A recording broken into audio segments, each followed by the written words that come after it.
The battle for the mind of North America will be fought in the video arena.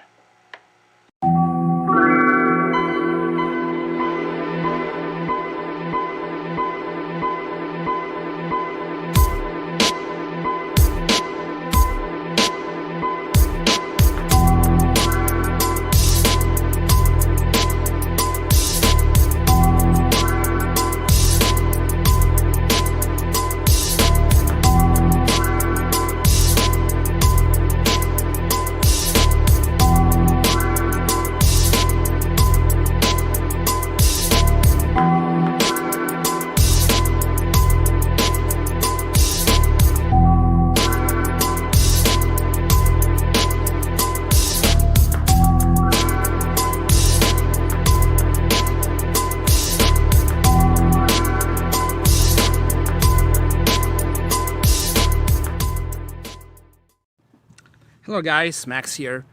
I just want to show you the location for the CPC rally that will be held tomorrow here in Nisku. Just look at that.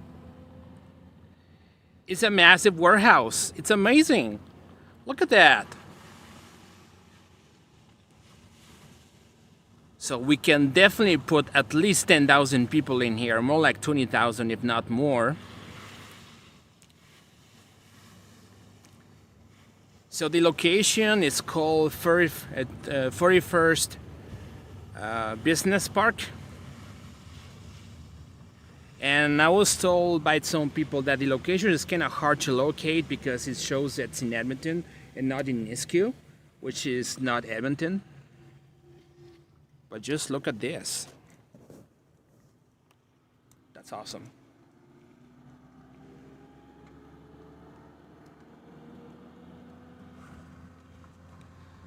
So the fastest way to get here is by, if you drive in from Edmonton, you have to go on Highway 2 and exit by 31st Avenue, southeast or southwest, I believe. And then you have to go eastbound and turn right on Nisku Spine Road. And then turn right. And you'll be able to get here. So just let's get the location here. So I was told that the location is kind of hard to get here, but look at this. It's just a giant warehouse. Well, just to look at this location here. I'm gonna take a picture of that for sure after this. But this location is massive. See you tomorrow.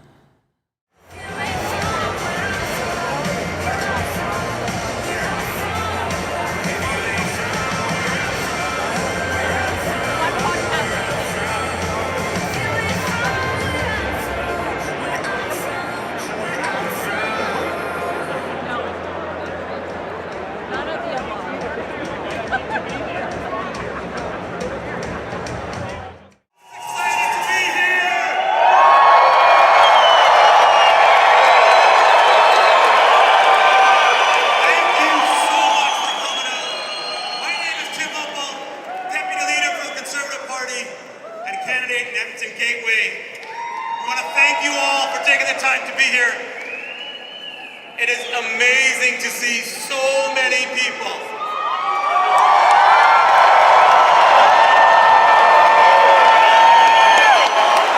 And to send a strong message to put Canada first for a change. And you know that Pierre Poilievre is the only one that can bring that change.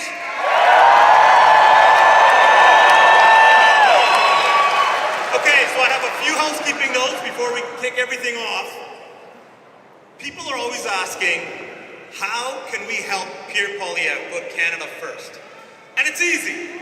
We need you to volunteer. We need your help. So ask a member of our team. We have members out here that can help you, connect you with campaigns, or go to conservative.ca/volunteer. Because we can stop Mark Carney's Liberals from getting a fourth term with your help.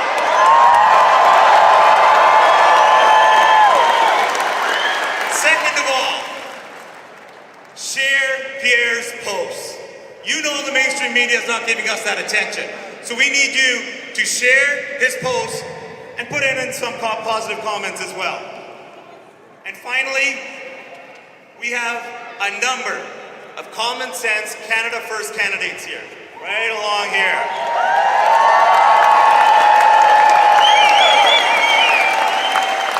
And we need you to vote for them right away. You can go vote now at your Elections Canada office. We have people here with tablets and they can set you up and let you know who your candidate is, where you vote, which Canada Elections office. So please vote right away. And if everyone in this incredible crowd takes a picture of themselves and posts that they're about to go vote for their Conservative candidate or they just voted for their Conservative candidate, just imagine the amazing impact that would have on your friends and neighbors and all the people that you know. So let's get that going.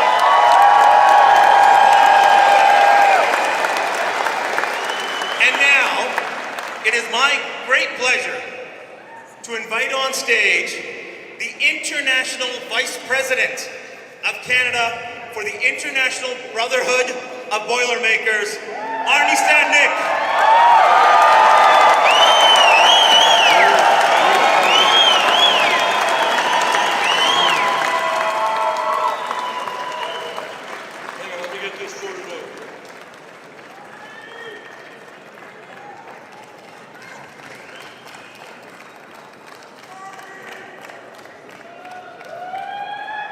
Good evening.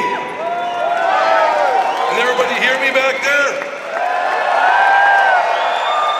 How about here?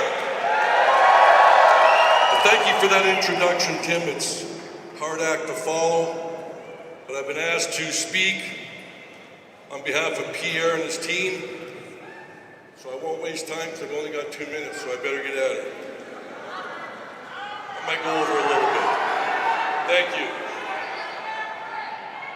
Good evening, ladies and gentlemen, brothers and sisters, and honored guests. My name is Arnie Stadnik. I'm a lifelong proud Canadian and a 43-year resident of Alberta.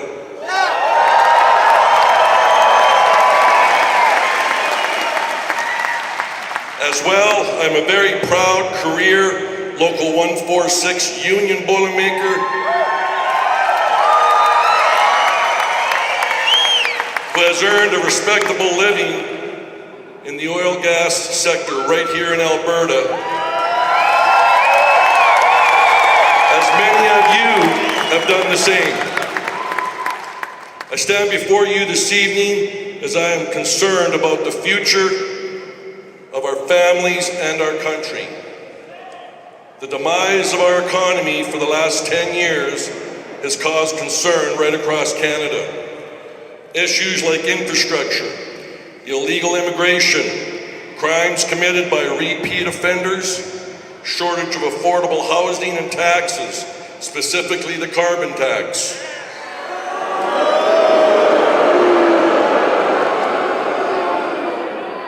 Canada aggressively works hard reducing CO2 emissions, but our efforts to reduce while others get to produce is frustrating. Hypocrisy at its worst. Thank you. I believe very strongly that we need to turn this around and become the nation we once were.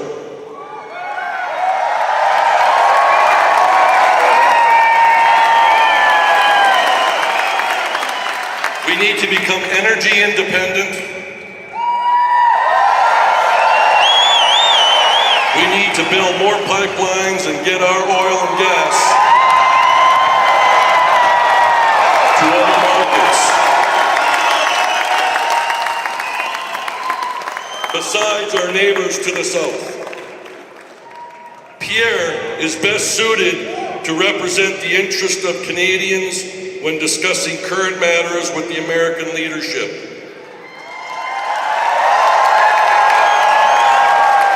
I'm not going to say his name. Also is the best suited to represent Canadian interests on the global stage. We need to build, build, build.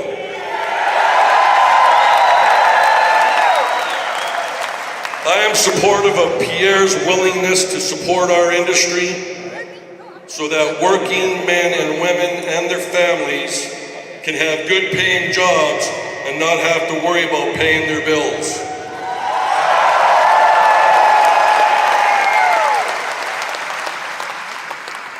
There will be critics. However, I'm willing to give Pierre the opportunity to walk the talk.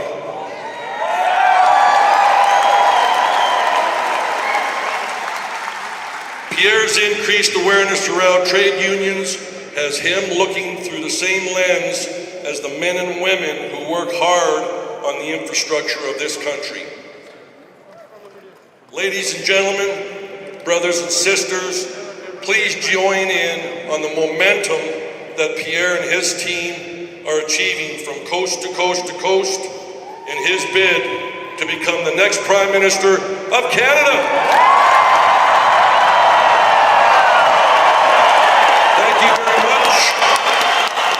Thank you very much. Enjoy the rally.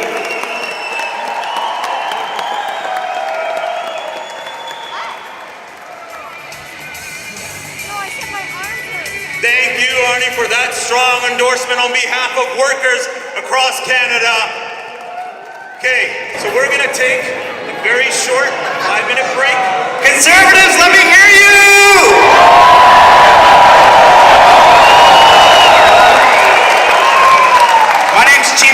And I'm the candidate for Edmonton Northwest.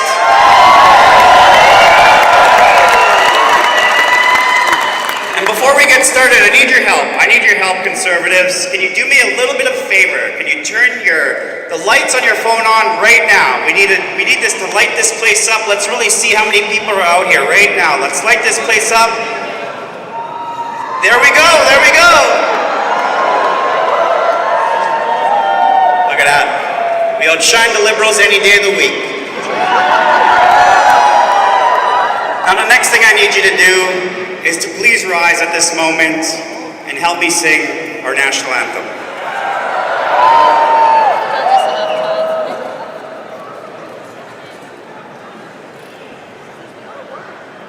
Join me. Oh, Canada, our home and native land, true patriot love, in all thy sons command, with glory must we see us, virtue most strong and free.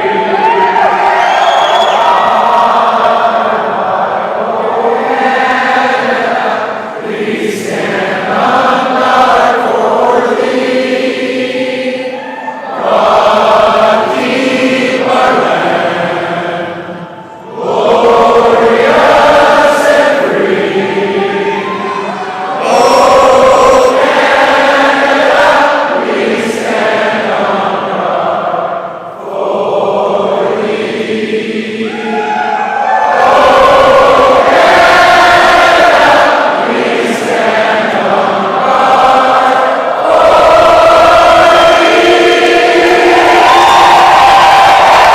thee.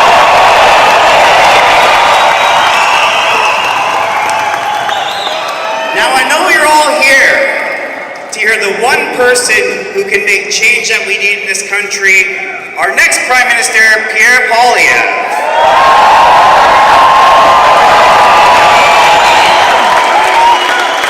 But before that, we have a special guest tonight to introduce our leader.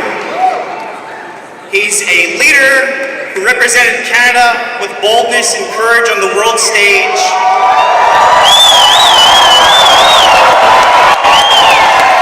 He's a leader who led us through economic turbulent times. And he's a leader for the good people of Alberta who needs no introduction. Ladies and gentlemen, please help me in giving a warm Edmonton welcome to our 22nd Prime Minister, the Right Honourable Stephen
Northwest.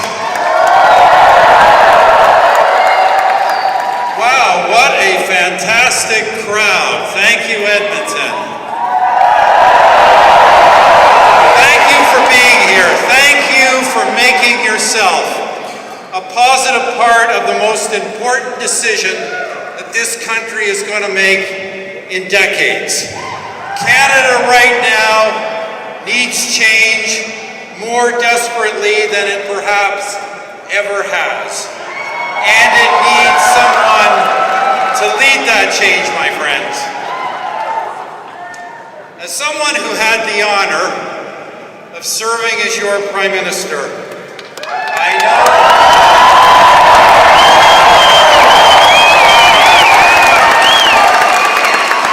know that being Prime Minister is a trust. It is a trust to take this incredible country that our ancestors bequeathed us and to leave it stronger, more united, more compassionate, and more confident than we found it.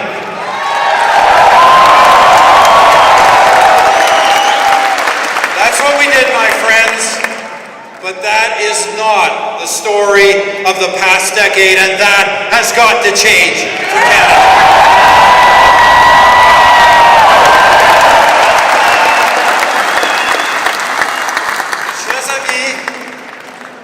Je me trouve dans une position unique pendant cette campagne. Je suis la seule personne pour qui les deux candidats au poste de Premier ministre ont travaillé. Et mon choix sans équivoque est Pierre Poilievre. You know, friends, I am in a unique position in this federal election. I am the only person who can say that both of the men running to be Prime Minister once worked for me. And in that regard, my choice, without hesitation, without equivocation, without a shadow of a doubt, is Pierre Poilievre.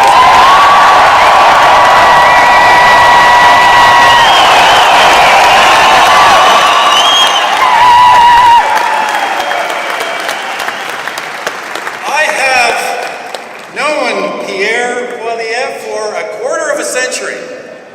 Since he was a very young man, the first time I met him, I could see that he was smart, articulate, possessing tremendous passion for our country and strong convictions about sound public policy. In 2004, during the time of my leadership, Pierre's parliamentary career began. He went progressively from a backbench MP to a parliamentary secretary, to a junior cabinet minister, to a senior cabinet minister, and of course, to party leader. And in all of those roles, he worked, he fought, and he learned. Because it is not just that Pierre excelled in all of those roles. In all of them, he grew. He got better and better.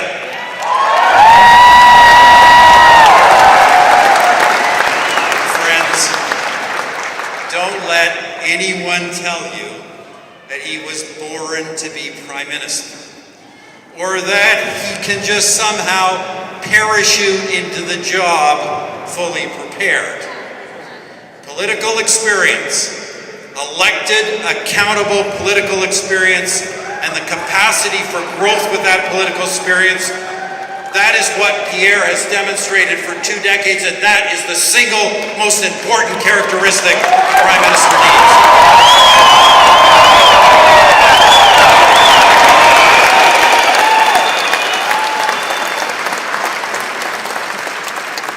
And by the way, I say that as the guy who actually did lead Canada through the global financial crisis.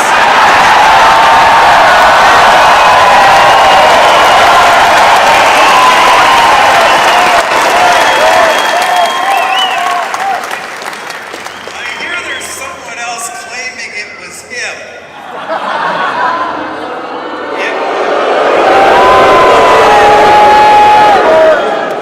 It was, of course, our government. The late, great Jim Flaherty. And our conservative team, who were responsible for the day-to-day macroeconomic management during that challenging time. And friends, it's no secret that our country faces today another historically challenging time in the form of the Trump administration. There is no sugarcoating that. But the bulk of the problems that afflict our country, falling living standards, declining employment and housing opportunities, rising crime, the growing divisions between our regions and our people, these were not created by Donald Trump.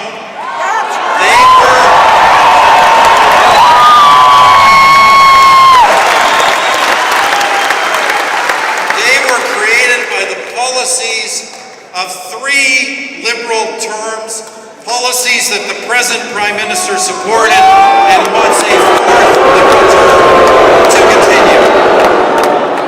Pierre has consistently opposed those policies.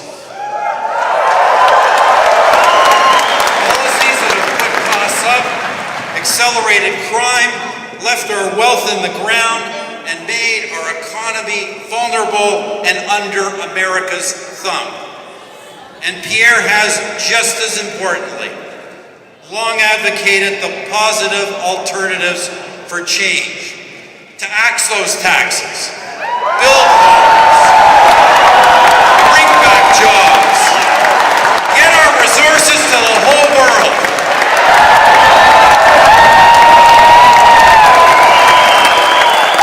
Stand up to Washington from a position of strength.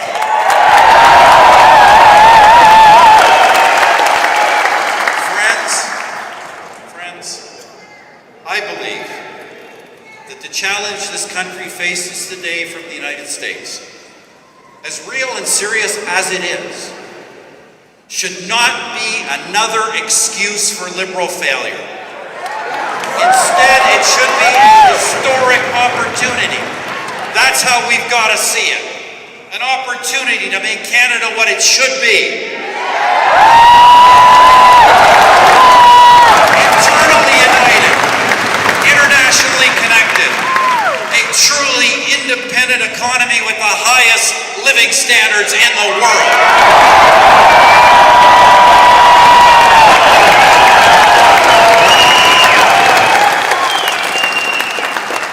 And with those benefits, enjoyed not just by protected elites, but by all the people of this country in every region of this country.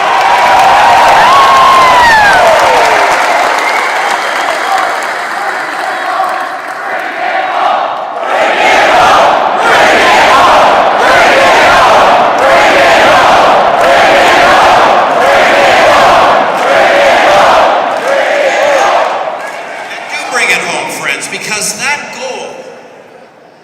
goal does not depend on Donald Trump, it depends on us. But we will only get there with leadership from a person who has an actual policy plan, from a person who has been right on all the big issues for a decade, and a person who has the energy and, yes, the youth to take us forward into a better, stronger, and more united future. That person has been my colleague, he is my friend, he is our leader, and he is the next Prime Minister of Canada, Pierre Poilievre.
he's ready too. He wants to fight me for the microphone. Wow, he doesn't want to leave. He wants to stay up here. Cruz, c'est quoi ça? C'est quoi ça? He wants to steal my microphone from me. I think he wants, little Cruz wants to be Prime Minister. He'd be much better than what we have right now, I think.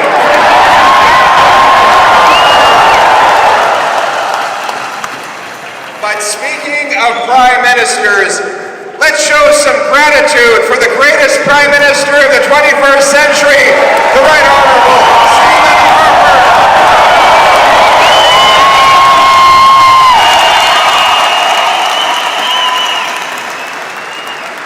Prime Minister, it is an incredible honor to have you here on the stage. It was a little surreal, I have to confess. I remember when I met then economist Stephen Harper a quarter of a century ago, before he was even back in Parliament and running for leader. And then I remember serving with him for all those years as he took us through the tumultuous times of the war in Afghanistan, the great global recession. Always and everywhere, he was solid, competent, honest, decent, down to earth, a man who could, in the words of Kipling, walk with kings but never lose his common touch. He is the greatest mentor I could ever ask for.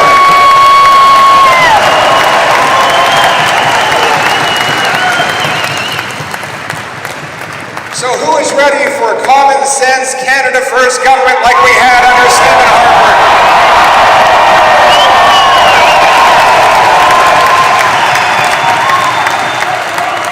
Back in my home province, here in Alberta.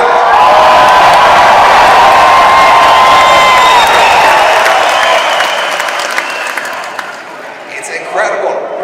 Let's bring it home, my friends.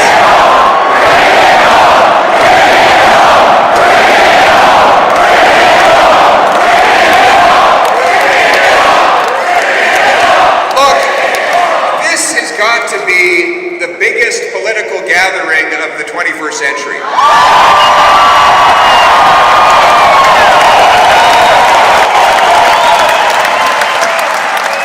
I even have my mother and my brother here. Where are they? There they are. My mother's over there. My brother Patrick. A lot of good memories from Edmonton.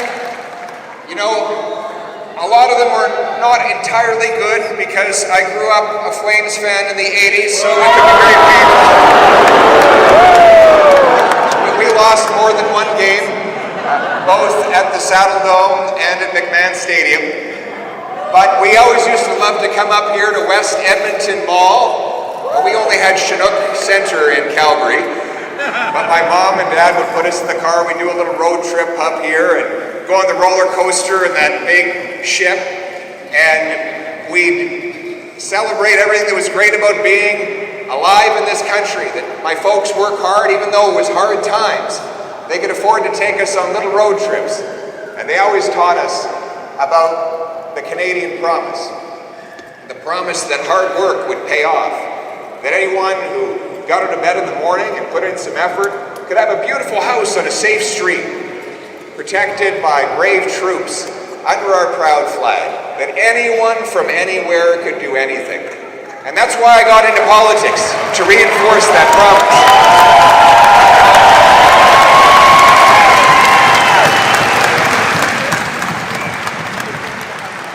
And in our time in government with Prime Minister Harper, we did. We left the country richer, stronger, and safer. Let's just take a moment and go back 10 years.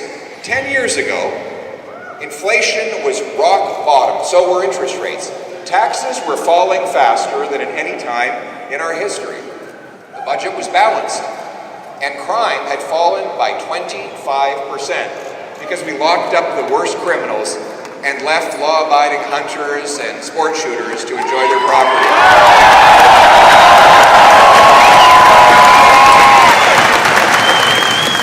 In fact, small towns were so safe, many people didn't even bother to lock their doors.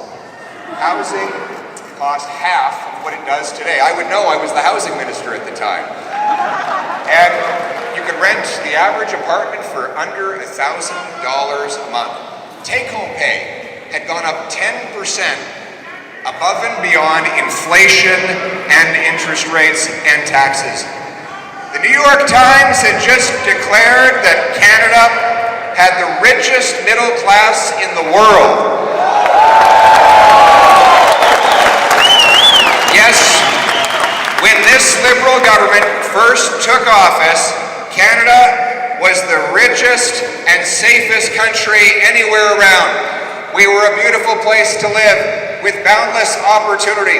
And yet, a decade later, what do we see when we look around us? Inflation, already having hit a 40-year high, is now once again on the rise. Housing costs have more than doubled after Liberals promised to lower them. Canadian homes now cost 50% more than they do in the United States, and you can actually buy a castle in Sweden for a lower price than a house in Kitchener today.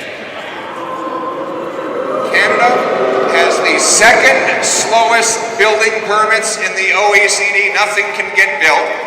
We're very hard on entrepreneurs and law-abiding hunters under this Liberal government, but very easy on criminals who shoot up our streets and have doubled gun crime across this country. The economy is shrinking. It is smaller today in per capita terms than it was a decade ago. We've lost $500 billion of net investment flowing out of our country into the welcoming arms of the United States.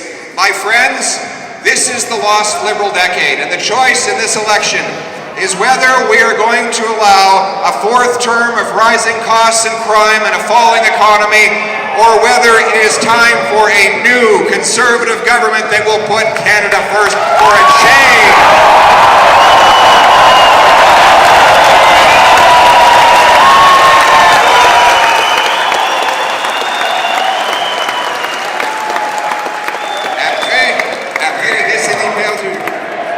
Yes, we are going to bring it home.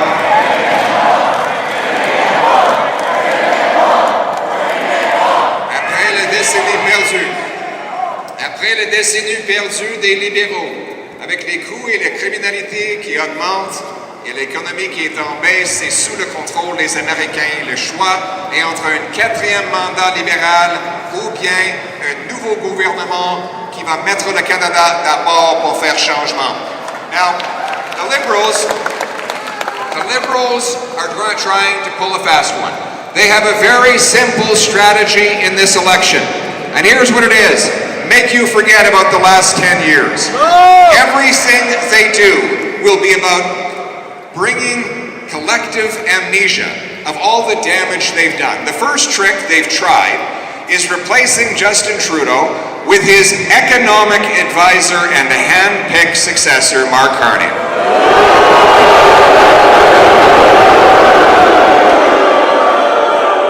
Now, despite the artificially inflated resume and the more carefully combed hair and the banker's suit, there is no change.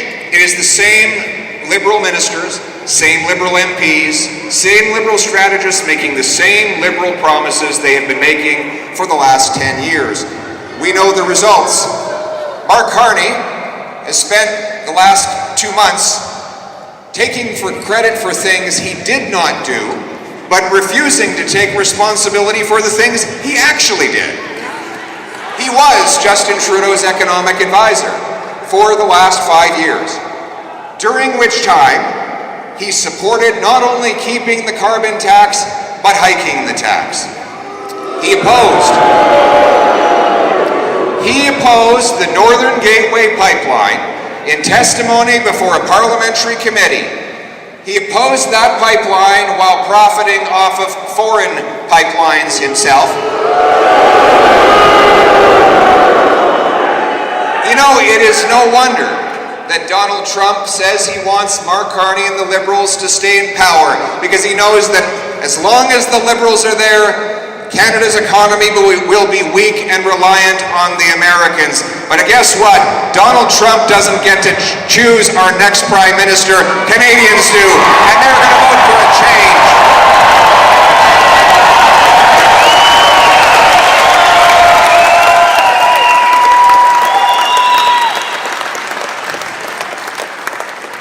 just Donald Trump that says it would be easier to deal with the Liberals. Today, again, the Chinese government was out campaigning for the Liberals, supporting Mark Carney,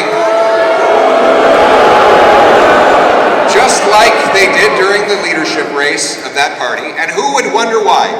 Mr. Carney, while he was economic advisor to Justin Trudeau, actually went to China to get his company a $250 million loan. A loan that his company still owes, and a company in which he continues to be invested.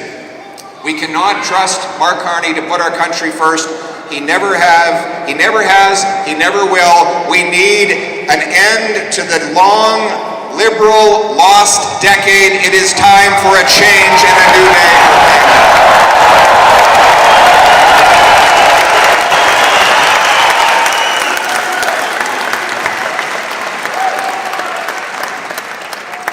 We're going to take back control of our economic lives.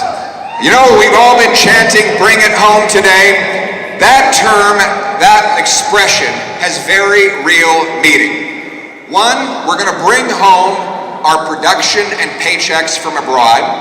And two, you are going to bring home more of your hard-earned paycheck.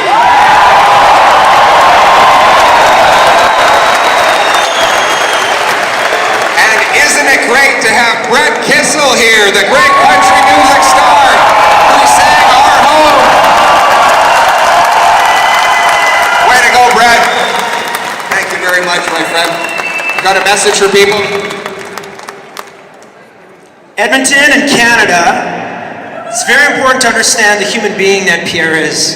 The guy who's become my friend and somebody who truly believes in the future of Canada and understands that the past 10 years we've had have not been great. But Pierre is here with all of his colleagues and with all of his heart to make a significant change for a brighter future, something that each and every one of us truly want, not just for us, but for our kids and our grandkids, and Pierre is the guy to do it.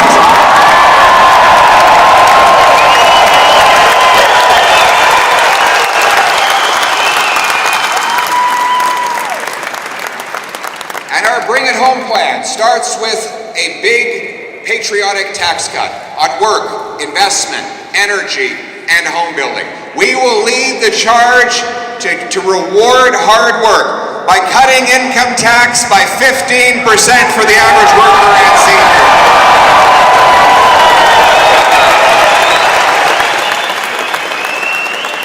This tax cut will enable our workers to gain more by putting in an extra hour, earning a bonus, or getting a promotion. It will allow our families to spend more money in our local businesses, giving us a boost at a time when our economy is weak and under attack. And it will ensure that dollars are left in the hands of the person who earned them instead of in the hands of the politician who taxed them.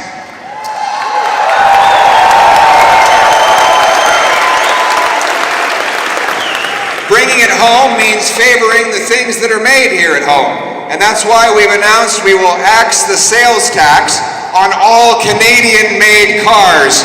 Let's create some jobs for our auto workers in Ontario, too. And then there's the famous carbon tax. Now remember, up until only a few months ago, the Liberals were telling us that the entire planet was going to be lit on fire if we didn't pay a 61-cent a liter carbon tax at the pumps. They passed that into law, a law that is still in place today. But in order to make you forget about their carbon tax, 28 days before the election, they decided to hide it from the gas pumps. Don't worry. If, God forbid, they are re-elected, the tax will be back by May 1st. Remember, the day they took it off at the pump was April 1st, April Fool's Day. But Canadians are not fools. They know that Mark Carney has openly said he wants a higher tax and that he wants it to apply on Canadian industry. That's another thing he and Trump have in common. They both want to tax our industry, Trump with tariffs and Carney with carbon taxes. Well, my friends, with me, there is no doubt there has been no equivocation my entire career in public service. I will axe the tax for everyone, for everything, for real, for good, forever.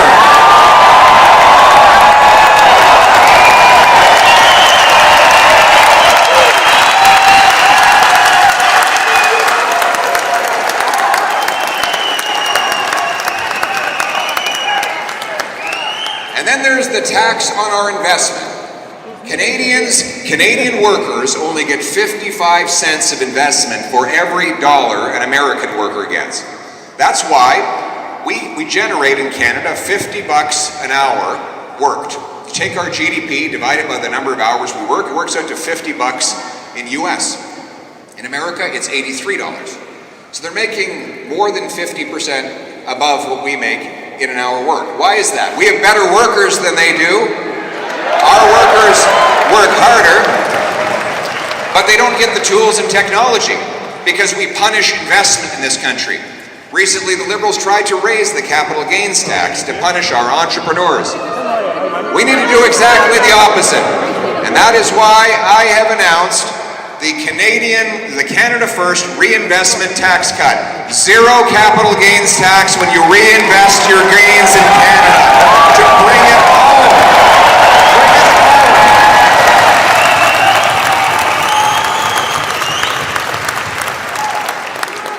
And then there's the worst tax of all, the inflation tax. Now, inflation tax is when the government doesn't want you to know they're taking your money. So instead of passing a law to raise your burden out in the open, they just print more money to fund their irresponsible spending. This floods the economy with cheap cash. So in a 4-year period, while Mark Carney was the economic advisor to Justin Trudeau, the money supply grew from $1.8 trillion to $2.5 trillion, a 40% increase in the amount of bills, coins, and bank deposits, during which time the real economy grew by 4%. So the money grew 10 times faster than the stuff that money buys. If you have an economy with 10 apples and $10, it's a buck an apple. Double the dollars to 20, but still have 10 apples, you're not twice as rich. It's just each apple now costs twice as much. That's inflation. Now it's great news if you work for Brookfield, right? Because that inflation, according to the CEO of Brookfield and best buddy of Mark Carney, that inflation allowed them to raise rent on tenants, allowed their assets to be artificially inflated, allowed them to fill their pockets by sitting on their big assets. Meanwhile, the working class wage and the senior's pension gets chewed up. It's not that things cost more, it's that your money is worth less. It is a transfer of wealth from the have-nots to the have-yachts. And it is the worst kind of tax possible. When I'm Prime Minister, we will cut back on the spending that causes inflation in the first place.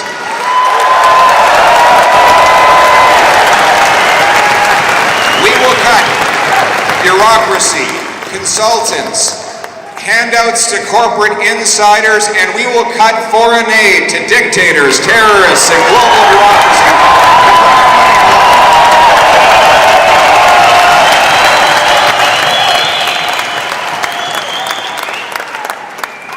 And we'll bring in a common sense law. My mother is here. She used to have those coupon books. Did you ever have those? Anybody have those? Remember when you used to sell those coupon books?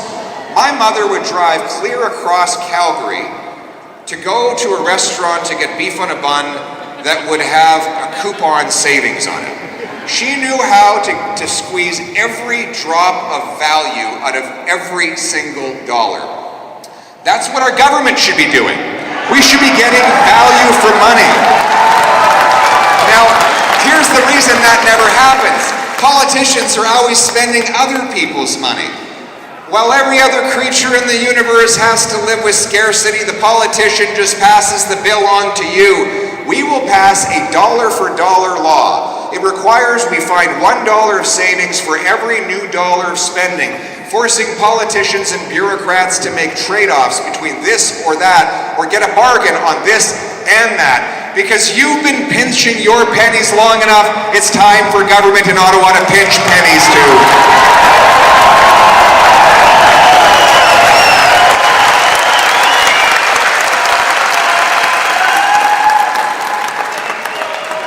By the way, this was another case of something that Mark Carney got dead wrong. He was asked in 2021, 4 years ago, as a former central banker, are you worried about inflation?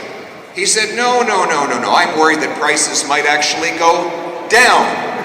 He then said, but he hoped there would be inflation because he thought that would be very good. Well, just like on the carbon tax where Mark Carney was wrong, just like on blocking pipelines where he was wrong, printing money and causing inflation did more damage on every single issue economic of our time. Mark Carney has been wrong. He is wrong in the past and he is wrong for our future.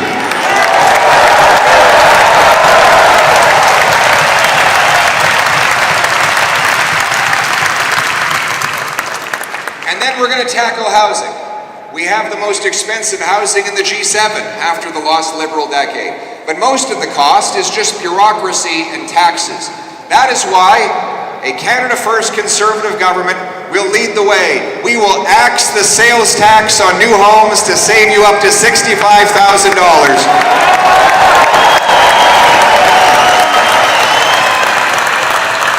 We will incentivize municipalities to speed up permits, free up land, and cut development taxes. We'll sell off 6,000 federal buildings and thousands of acres of federal land to build.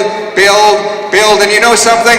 It warms my heart to think of the beautiful family rolling up in their U-Haul to move into their wonderful new home in the former headquarters of the CBC.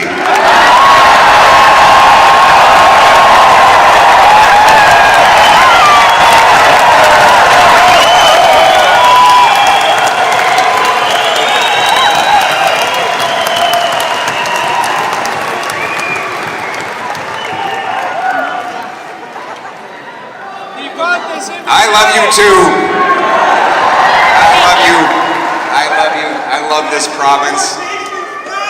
I think we've got to talk to a scientist or something, but I swear the sky is actually bigger in Alberta. I think it is. There's got to be an explanation.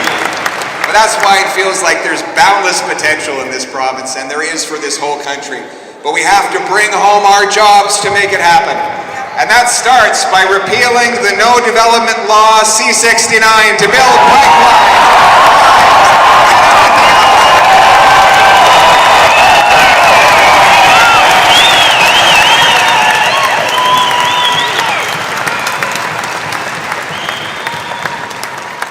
Then there's the production cap. Liberals want to cap energy production in Canada, while the Americans, the Venezuelans, the Saudi Arabians, the Russians increasingly dominate the global energy market. They want to push our jobs and production out of Canada. Now there was some hope that Mark Carney might flip-flop on that, having supported bans on pipelines his entire career over the last 10 years. But he confirmed just last week that if he is re-elected as Prime Minister, he will keep the anti-development law C-69, he will keep the production cap, and in his words, he will keep 80% of Canada's oil in the ground.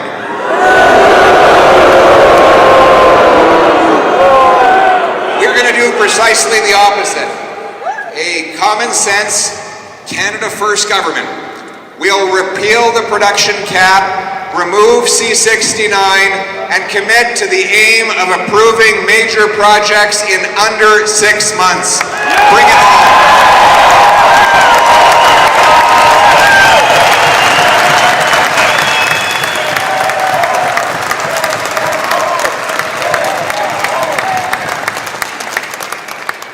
And more than that, we got to do even better. We're actually going to pre-approve permits. So instead of waiting 6 months, imagine this. Imagine if we sit down and we look at a map and we say, well, this would be a great place to build a nuclear plant. Let's do the research and study. Let's line it up with the First Nations, the municipal governments in the province. Let's publish online all the specs, standards, and safety requirements. And let's pre-issue the permit. In other words, create a shovel-ready zone so that industry can show up and just start building things. What do you think?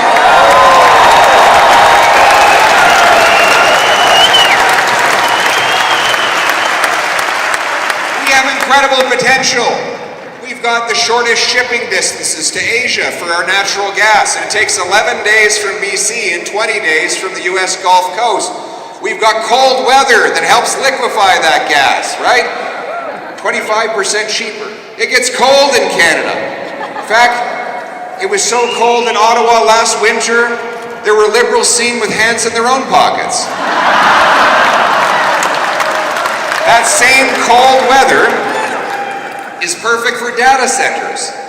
You know, these incredible data centers need electricity. Microsoft, Meta, Google, they are going to have their own nuclear power plants to charge up these data centers. It takes 10 times as much electricity to do a ChatGPT search than it does a Google search. So to power these things up, we have the surplus of energy. We could be using our gas, our nuclear, our hydro, if we could get the permits done. You know, artificial intelligence is all the rage these days. We have lots of artificial intelligence in the government. It's a bit of a different kind though. But we need to cut red tape, federal red tape, and I will cut it by 25%.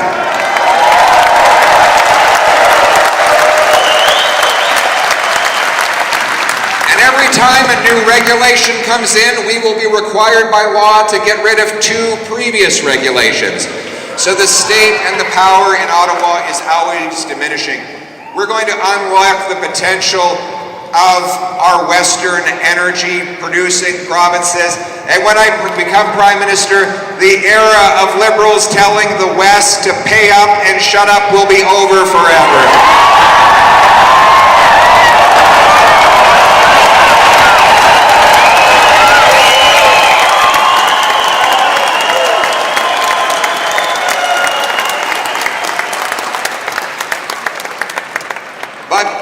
You want to build things, you need people who know how to build. We need boots, not suits. Do we have any trades workers in the house today? Some trades workers. What do we got here? You're waving. What is your trade? What's your trade? Mechanical insulator. Very important trade. What else do we got here? What do we got? This guy here. Plumber. You certainly know when you miss a plumber when you don't have one, right? What do we got over here? A welder? Excellent. Guy joins metals. Give it up for the trades workers.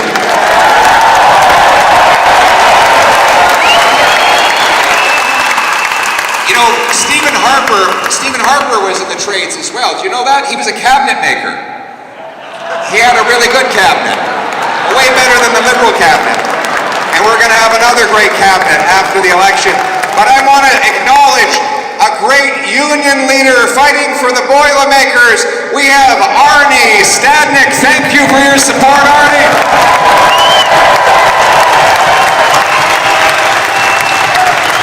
Thank you very much. Arnie, are we going to build some nuclear power plants in Canada? Yes, all day, all week, all year, well into the future. Right on. Give it up for the Boilermakers. Thank you, Arnie. Now, I think university is great. A white-collar education is excellent. But all of our resources in this country have been favoring one kind of education over another. We need to start to honor the trades. My government is going to put aside the funds to train 350,000 young people to go through apprenticeships, get their journeyman's ticket, and get working building things across this country.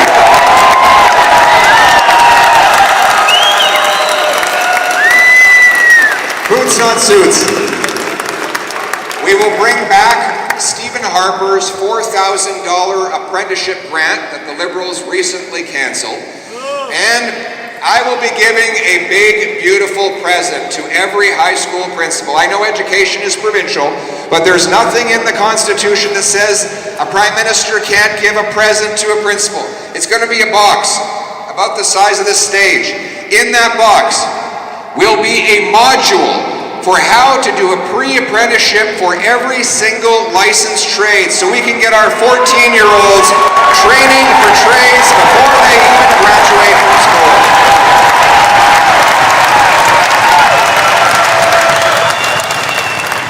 And I need your help, Barney. We're going to need these amazing union training halls to get our young people started, getting them a trade. I tell all young people, get a trade, you will always have a job. And we want you to have that job in a safe neighborhood. And so we are going to stop the crime.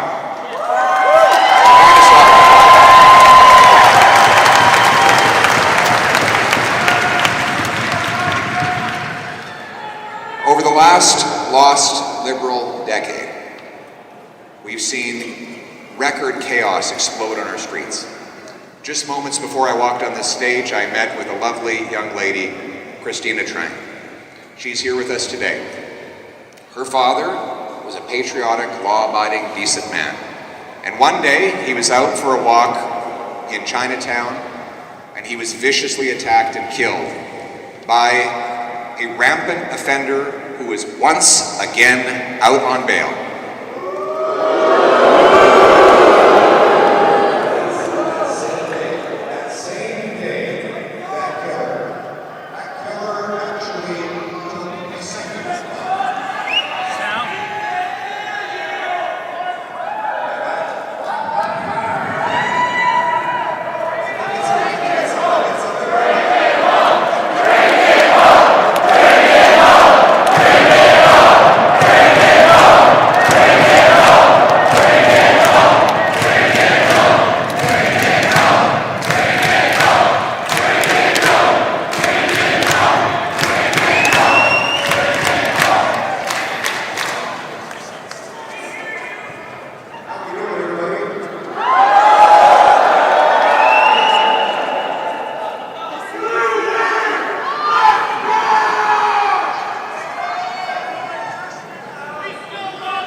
Thanks for hanging in there with me, everybody.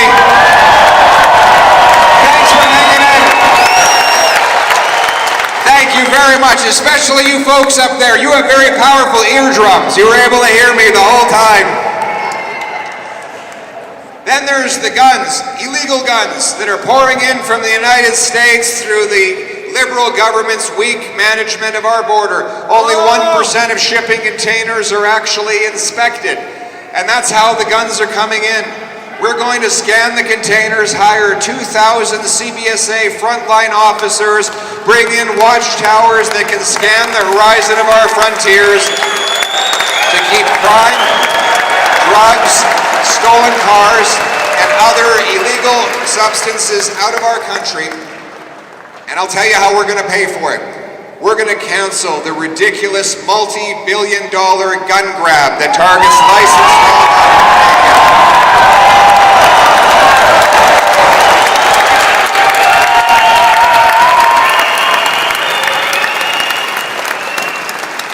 The Liberals will ban every single hunting rifle in this country.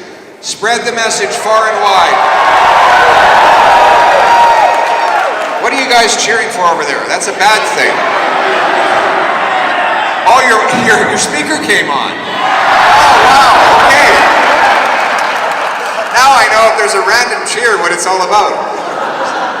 I was just complaining about the Liberals. You guys started cheering. I'm like, what the heck? All right, what I was saying is that the Liberals want to ban your hunting rifle. You think it's a good idea? Grandpa Joe's hunting rifle is not the problem. I want to protect Canadians from criminals. Liberals want to protect turkeys from hunters.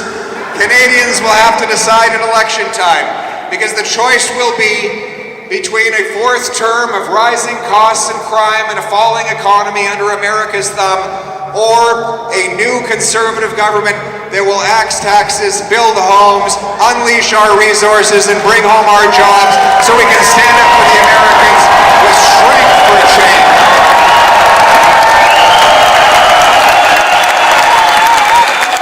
And strength means that we must rebuild Canada's military, the Canadian forces. Do we have any veterans here in the house today? Give it up for our veterans. Thank you for your service. What an incredible honor. There he is. Look at this fellow here. He has D-Day on. Good to see you, sir. Where did you serve? The Canadian Navy in the Second World War.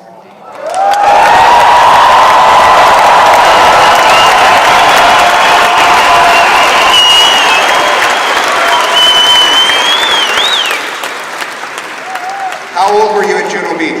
I was 19. What a hero. What an incredible hero. Thank you, sir.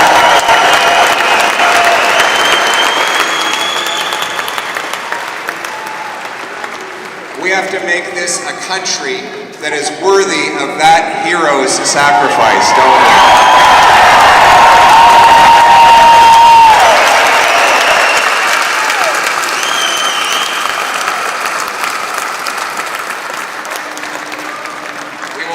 Veterans, we will ensure that the young and the old have the support they need for a dignified life. We will also rebuild the armed forces, cutting back on bureaucracy, procurement boondoggles, and putting the money into frontline support for our troops. We will reinvest to buy 4 massive Arctic icebreakers. We will double the size of the first patrol of the Arctic Rangers, so that we can reclaim our north. We will have the first northern Arctic base in Canada since the Cold War, CFB in Iqaluit.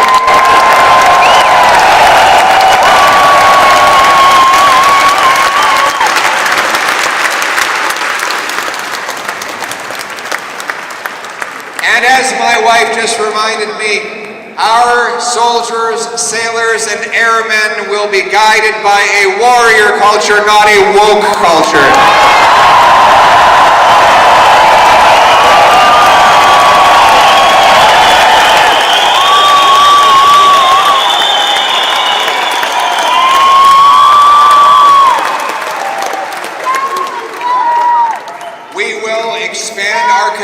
more so that our young people can take mentorship from our military, our veterans, and our rangers, allowing our youth to learn about survivalism, riflery, service, and country. We will unite around common purpose, common values, common history, and our common commitment to the Canadian promise. We will fix the immigration system the Liberals have broken by rejecting the radical Century Initiative that proposes to triple the population to 100 million. And instead, while we welcome immigrants and we had the best immigration system in the world under Stephen Harper, we want to ensure that never again does our population grow faster than our housing stock, our jobs, and our health care.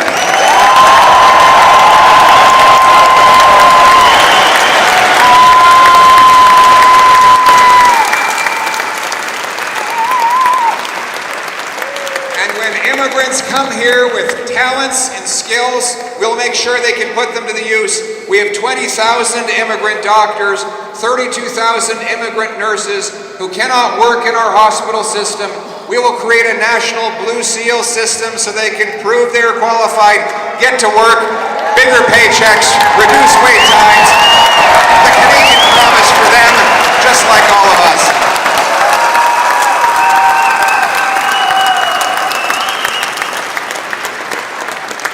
Unite our country around our history. There will be no more tearing down our statues. We will honor our past.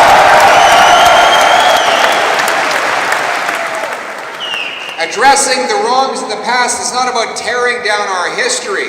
It is about building it up. Let's build new statues to other heroes that have yet to be celebrated. Let's ensure that everyone can be celebrated as part of this great Canadian family. Let's put Terry Fox, the famous five, and our soldiers back in the passport.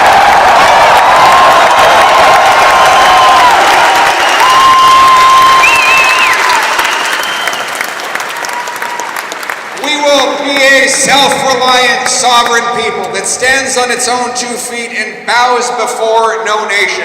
We will harvest our resources, trade together, build homes for our youth, secure our borders, protect our vulnerable, and stand up as we raise our flag. We are not a nation of tax collectors and toll masters, of bureaucrats and busybodies, of gatekeepers and grandees, of rulers and rule makers. No, we are a nation of artists and adventurers, of entrepreneurs and explorers, of workers and warriors, of pioneers and patriots. What binds us together is the Canadian promise that anyone from anywhere can achieve anything. That if you work hard, you can have a great life in a beautiful home on a safe street under our proud flag. That is the promise that I hold out as hope to those who are on the brink of giving up. If you are one of those today whose bank account and fridge have just both gone empty, my message to you is have hope, change is on the way.